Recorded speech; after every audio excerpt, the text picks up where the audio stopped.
Hey there, it's Makina again, bringing you a new D&D fuzzy tale. This one is by Umbridge101, and is titled, Creepy Power Gaming That Guy Cheats and Creates Characters Only for His Main Character to Date Them. That's going to be a ride. Let's begin.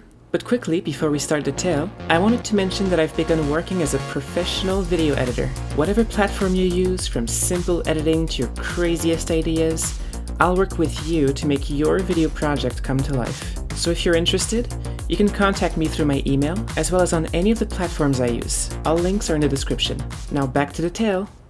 So, me and a bunch of friends were playing a game, which we had created based on the system of another person whom we all left the game of. The rules were kind of loose in some parts, but we had fun. Basically, every character had what we called a one thing that made them special. The one thing could be a spell, an item, a power, or a weird race mix. Anything really. For example, my wizard's one thing was that he had proficiency in medium armors and started with one. Since he was in the army from a young age, and my friend's fighter had a pretty OP sword that was hidden in a pretty hard-to-beat dungeon, which he had to go get to claim the throne of his homeland. So basically, the stronger it was, the later you had it in the story. Or it got strung with you. Now, enough background. Enter that guy, who we'll call Freddy. Freddy was a weeb, but to be fair, we all were. He, however, took advantage of the DM by making his one thing about animes the DM hadn't watched. He made it sound pretty weak when he explained it to the DM. But as soon as he showed off his character to us, I immediately knew this guy was a problem player. He was playing a half Uchiha, half Saiyan that comes from another world and instead of mana had ki.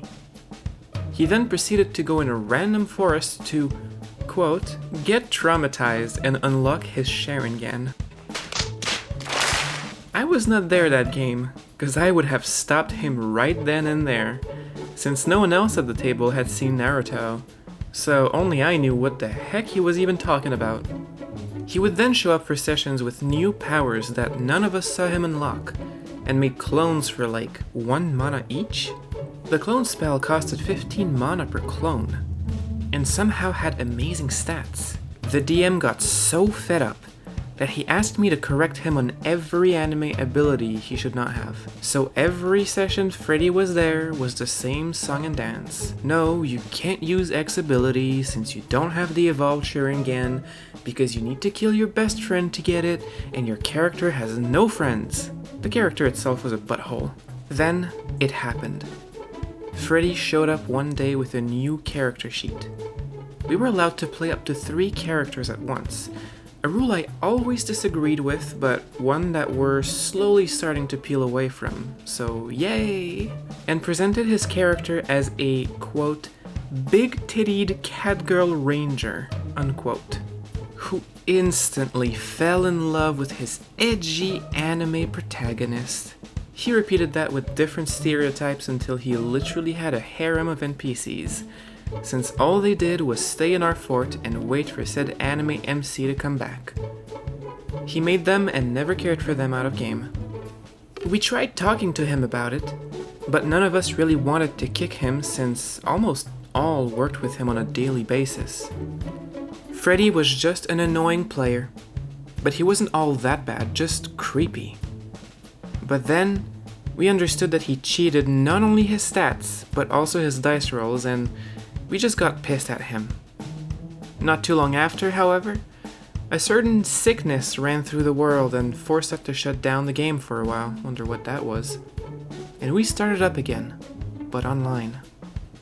We didn't invite Freddy, and no longer allow stuff from animes or games the DM hasn't seen or played. Wow, that was about as much of a ride as I thought it would be. It's a shame that so many new players to D&D seem to not understand that it's a team game, that it's a cooperative storytelling effort, and they just want to make it about themselves and their fantasy. And they don't seem to understand that the other players at the table are not going to be into it, obviously. But hopefully that player grows out of it and turns out to really enjoy D&D and becomes really good at it. What do you think about this whole situation? let us know in the comments. And until the next video, take care of yourselves.